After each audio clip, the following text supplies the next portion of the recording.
And good evening, ladies and gentlemen. Welcome to this week's episode of Roundabout Sports. Tonight's episode is August 23rd, 2023. I'm the maestro, Jeremy Carp, and it is brought to you by Interstate 70 Sports Media, where our passion is our profession. I am the maestro, Jeremy Carp, and we got a lot on tap this evening, folks. Be sure to follow us on Facebook, Twitter, X, I guess they call it now.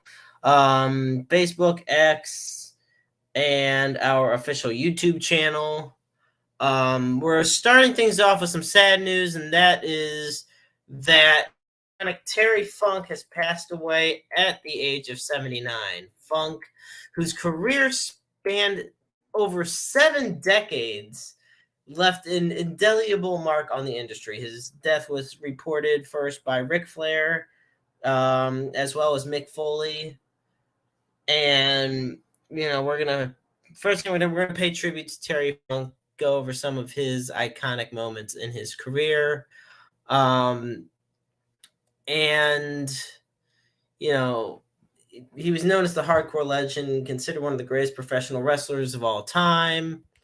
It's sad. He was suffering with dementia in his later years, but yeah, it's just one of the. It's sad. We got a lot of tributes that are pouring in. Now, like I said, Terry Funk wrestled his last official match was in 2017. But WWE, AEW, All Elite Wrestling released statements on the passing of Terry Funk, Ric Flair, of course, Bobby Fulton, Triple H, John Bradshaw Layfield, Matt Hardy, Lance Storm, William Regal. So many members within the wrestling industry are paying respects this evening and in the coming days to the late, great Terry Funk. Born on June 30th, 1944 in Hammond, Indiana, Terry Funk's journey in pro wrestling began at a young age. He actually followed in the footsteps of his father, Dory Funk Sr., who was a renowned grappler in his own right. Now, Terry quickly rose through the ranks of regional wrestling circuits before making his mark in the historic National Wrestling Alliance during the 1960s. Like I mentioned, his style was characterized by his toughness and his authenticity, which earned him the nickname the Hardcore Legend. He was a pioneer of hardcore wrestling, known for the brutal brawls and bloody matches he was in with the likes of the late great Dusty Rhodes, Harley Race, and of course with the Nature Boy himself, Ric Flair. His matches were often brutal, chaotic affairs that pushed the boundaries of what was considered acceptable in the squared circle, as the pioneer era and golden age of wrestling faded out and we got into more modern times of pro wrestling.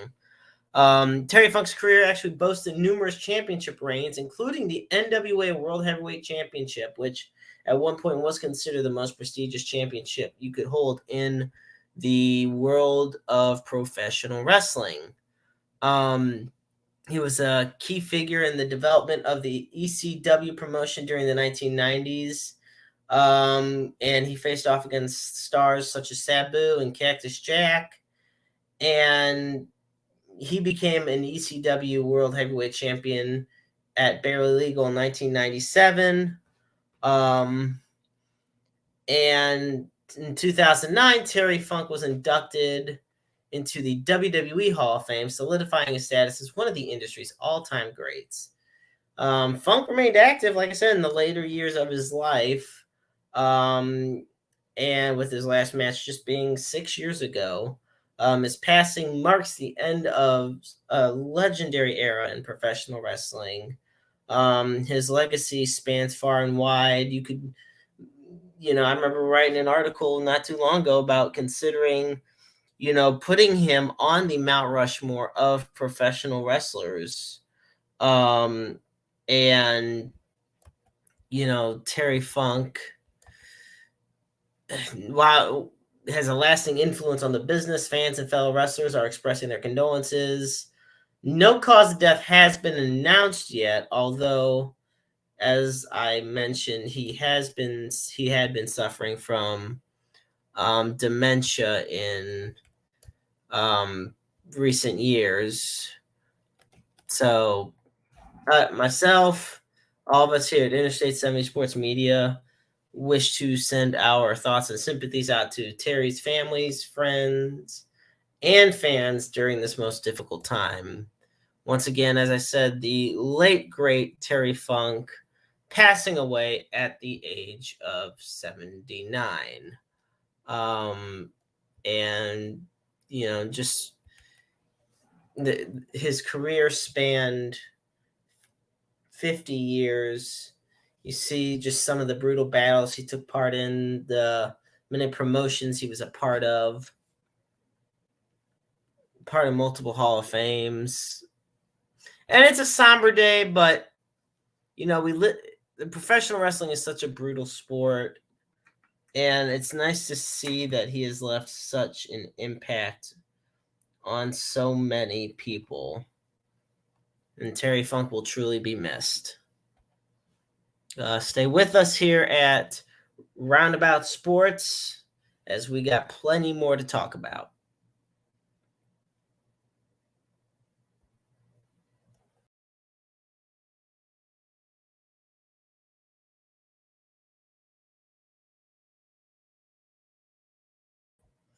All right, folks, we're back here on Roundabout Sports, and we just paid tribute to Terry Funk, and now it's time we're going to segue into some news developing over the course of today that I definitely want to bring out.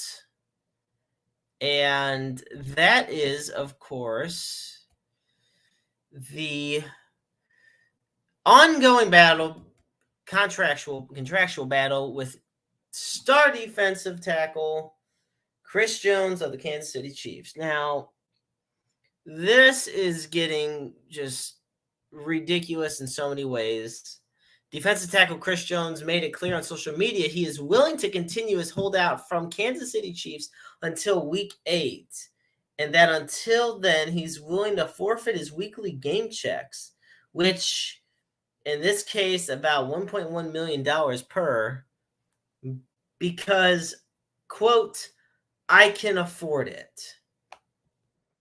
Now, he put on social media, if it's out of your hands, it deserves freedom from your mind also. Okay, now, this is the thing. I want to really make this clear. The fact that you are willing to hold out is one thing. Look, you want to hold out, go for it. That's your thing. That's the way to do it. Fine. When you straight up say you are willing to hold out to the middle of a season because you can afford it, is probably one of the most pompous and self-righteous things you could ever say. Yeah, newsflash. You got millions of fans who, and first, don't get me started on the Chiefs, on a lot of Chiefs fans in regards to how they're treating Chris Jones as of now. But I do want to say this. First off, not everybody can be like you with the God-given talent and being able to just surrender $1.1 million a week. I just pray I see $1.1 million in my lifetime. And you're over here talking about, oh, I can afford it. I'll surrender $1.1 million a week. Second of all, you're wanting to be paid $30 million a year. So if you can afford surrendering $1.1 million a week, why is it such a big deal that you're not getting paid $30 million a year? Thirdly, you are not Aaron Donald. Okay, let me tell you something. You're not Aaron Donald. You're not TJ Watt. You're not Myles Garrett. This is the thing. So Chris Jones is 29 years old. He is a 4-time Pro Bowler. He has 65 career sacks, 12 forced fumbles, and 3 fumble recoveries. Okay.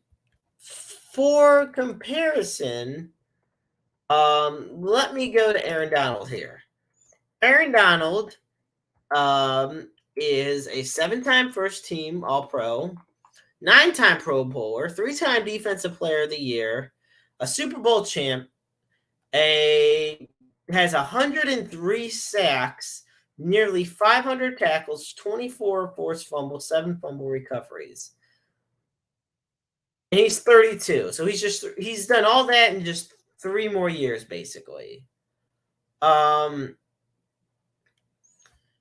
having a bit of an issue here. Now, don't get me wrong. Owners, NFL owners, sports owners are some of the greediest men you will ever find, men and women you will ever find in your life. Sports owners in general. The thing of it is,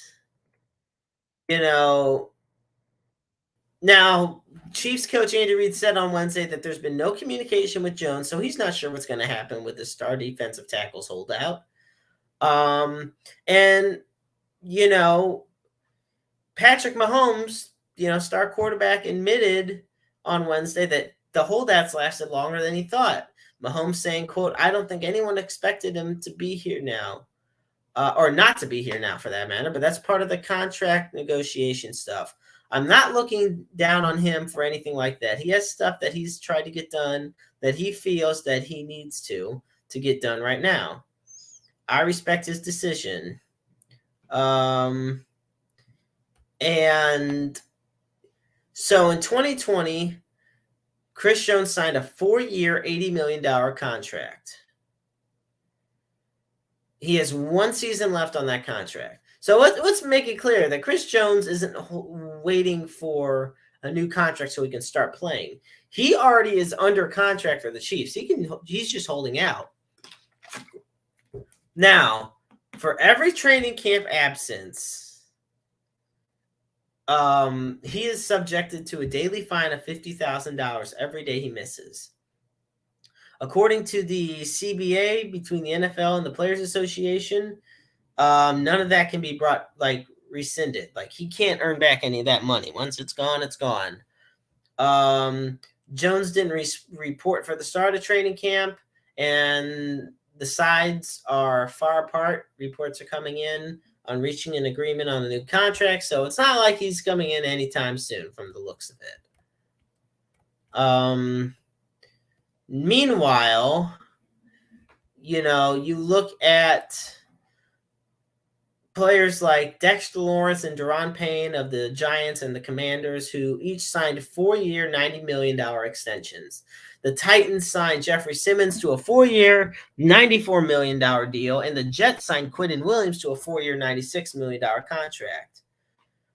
Out of all defensive tackles, Chris Jones's average annual salary of $20 million now ranks 8th among all D tackles.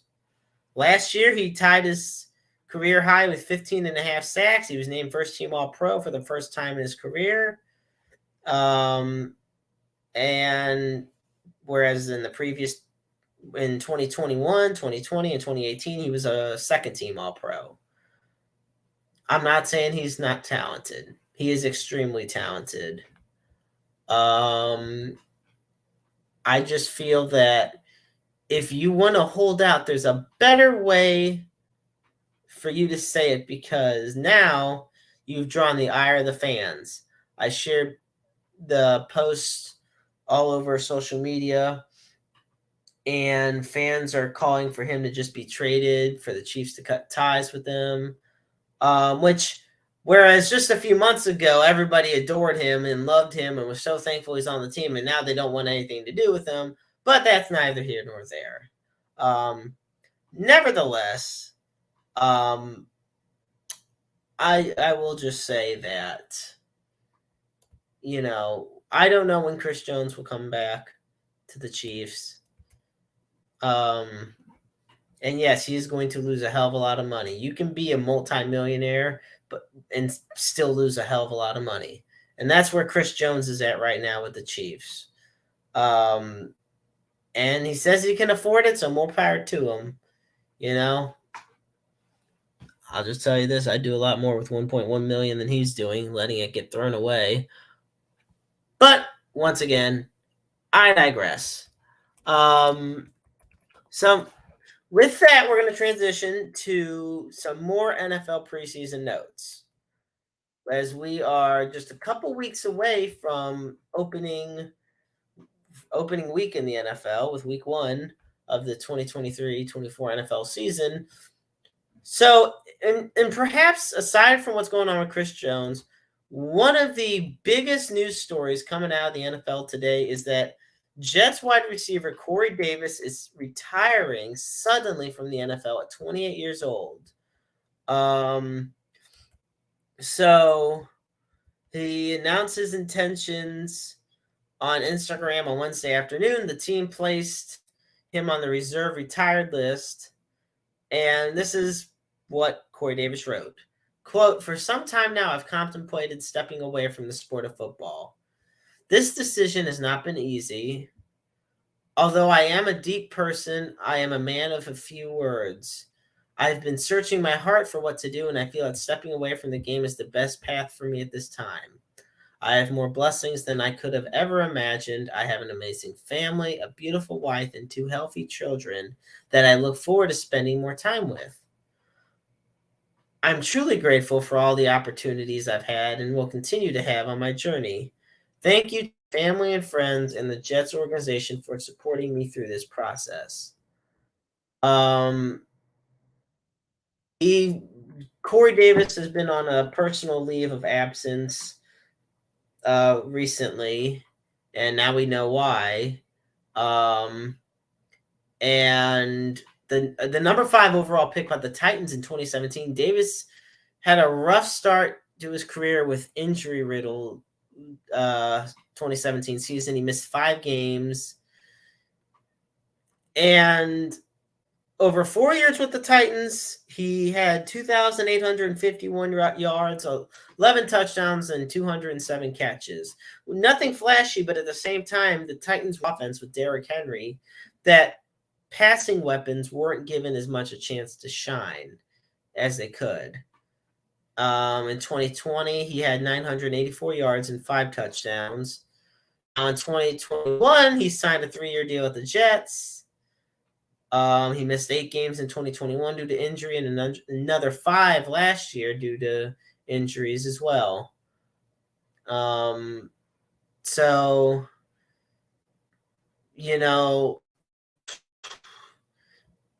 in 6 career seasons, albeit with all those games missed, he's generated over 270 catches for 3,879 yards and 17 total touchdowns.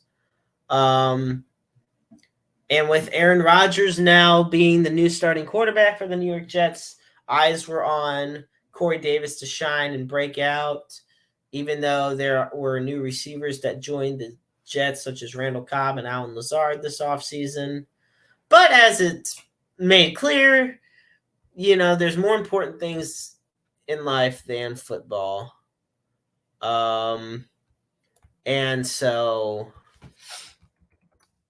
we congrats to Corey Davis on his retirement.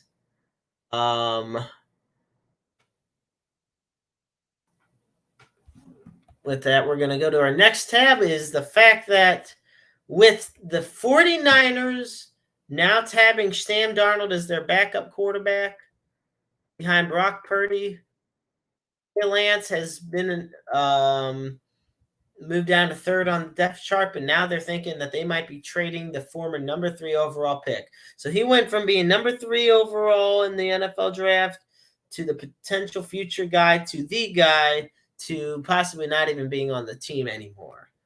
And Darnold's been inconsistent in his 5 seasons with the Jets and Panthers, but he's done very well in training camp this year. And meanwhile, Trey Lance struggled. Injuries also have not done him any favors, and that seems to be the running theme with a lot of people around here that we're talking about in the NFL.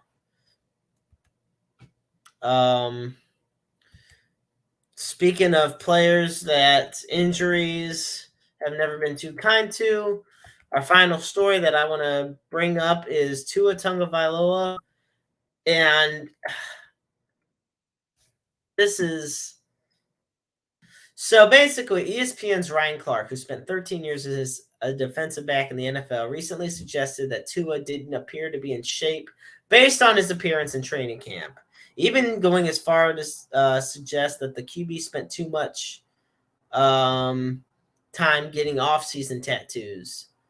Tua fired back with a tone not often heard from the soft-spoken quarterback, and he says, "quote," he said this to reporters, "quote, I'd appreciate it if you kept my name out of your mouth. That's what I'd say." The original comments from Clark, who won Super Bowl at the Pittsburgh Steelers, came on a discussion on NFL Live on ESPN about Tua's performance during this past weekend's preseason game. Here's the quote. "Let me tell you what Tua wasn't doing. He wasn't in the gym, I'll bet you that. He might spend a lot of time in the tattoo parlor. He was not at the dinner table eating what the nutritionist had advised. He looks happy. He is thick."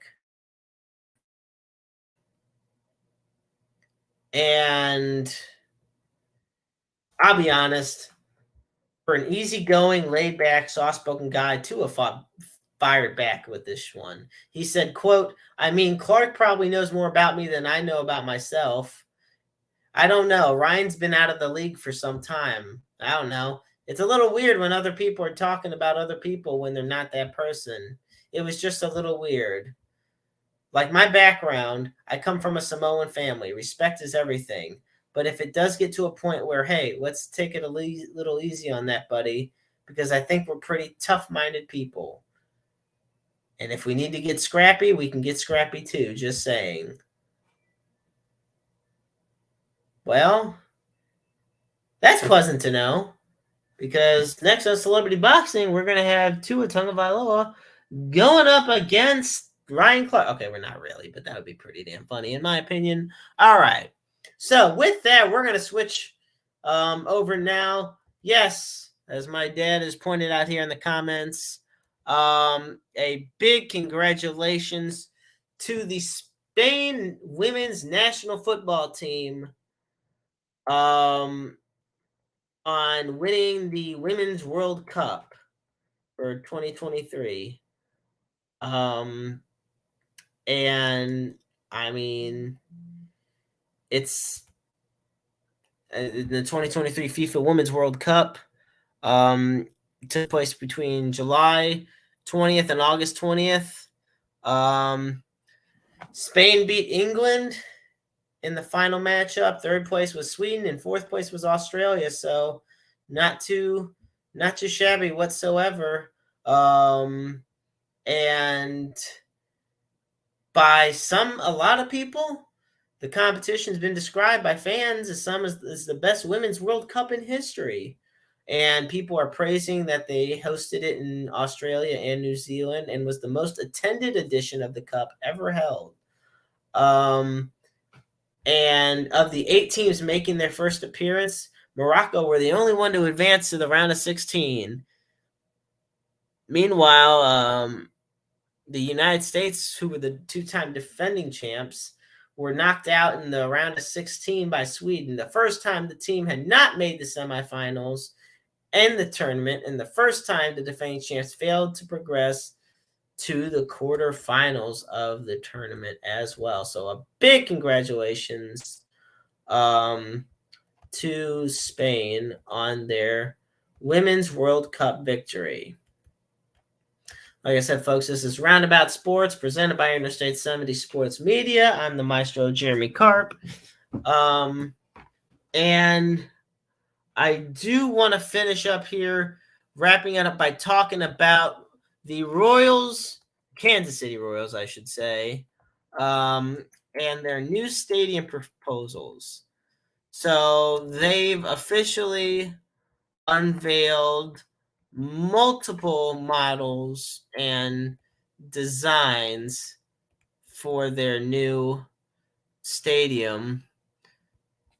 And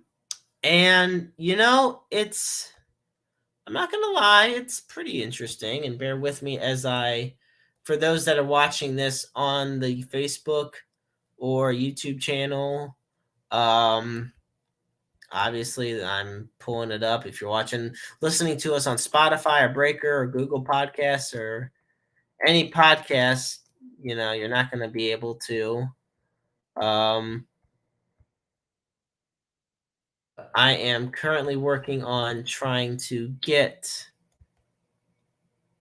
And meanwhile, I will say there's two completely different locations that they have in mind for having the stadium. I want to make that clear as well. So first we have. Let me get to the first. Okay, there we go. We should be good, as I am currently trying to pull up multiple different overlays here. All right. Here's our first model. As you can tell, the iconic giant K is not there, but the design is modernistic and yet still simplistic, much like the K is. I know that the Royals announced plans to leave Kauffman Stadium about 2 years ago. Progress has been slow on deciding on a path forward because the main issue is they're trying to figure out where the hell they want to move the stadium. Now, this is the thing. The Royals have long shared with the Chiefs sales tax revenue from Jackson County for the upkeep of Kauffman and Arrowhead, both of which reside in the Truman Sports Complex. But the Royals intend to build elsewhere. The preference of Chiefs owner Clark Hunt is to remain at Arrowhead and renovate the existing site. So the first location the Royals have, called the East Village, would consist of a ballpark anchoring a 27-acre development blocks away from the thriving Power and Light District. Meanwhile, the second location, and this one is a completely different one, is a 90-acre tract across the Missouri River in Clay County. And actually, if anything, there's that one. But the first one near the Power and Light District is right there. And that's that one right there for across the Missouri River in Clay County, where the Royals would have more ability to develop commercial and residential properties. Now, there's a Kansas City-based sports architectural giant known as Populous who developed both plans. They are responsible for the renovation of more than 20 stadiums currently in use across baseball, or Major League Baseball. Brooks Sherman, the Royals president of business, said, "We knew we were engaged in a generational decision. The K has been the home to the Royals for 50-plus years, and it's been a great home, but it's time for a new one. It's actually incredible that we even have these locations to consider as a future home and sustain ourselves as a major league city." This is my thing. As much as it hurts to imagine, driving down 70 and seeing the K and Arrowhead right next to each other is just an iconic sight whenever you go down to Kansas City. Not seeing it anymore would be sad, but at the same time, the Royal, it's not like it's a excuse me. It's not like it's a 15-year-old stadium that hasn't been worked on. And they just want to move for the hell of it. This is a stadium. It's been around for over 50 years. And, we're talking half a century. So it's well worth, the shot moving it and seeing what happens. So it remains to be seen, and it'll be down the road, but we'll see how it all plans out. They intend to move wherever they move, whatever stadium it is. The Royals are prepared to spend $1 billion in private funds on the project, and they intend to move into their new stadium for opening day of 2028. So it's still a few years away, and the Royals aren't making everybody else pay for it.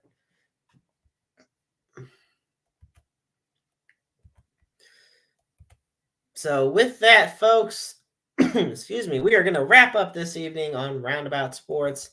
As always, you know, we always put up the NAMI helpline, and it's 1-800-950-NAMI. That is 1-800-950-NAMI. It is the National Alliance on Mental Illness. It's a United States-based nonprofit organization, originally founded as a grassroots group by family members of those diagnosed with mental illnesses. And as always, we put up the suicide and the crisis lifeline, and for that, you can dial 988. The line is open 24/7, 365, 366 on leap years. Understand that you're never alone in this world. There's always someone out there who loves and cares about you. And if you're struggling, you don't have to struggle alone. You are just a phone call or a text message away from getting the help you need. And you could also be the listening ears for somebody else who's in dire need of being listened to. Because all we can do is spread the love in the world. So I want to thank you all so much for tuning in. I look forward to doing this next week. And as always, remember, life is a book full of empty pages just waiting to be written in. Make your lives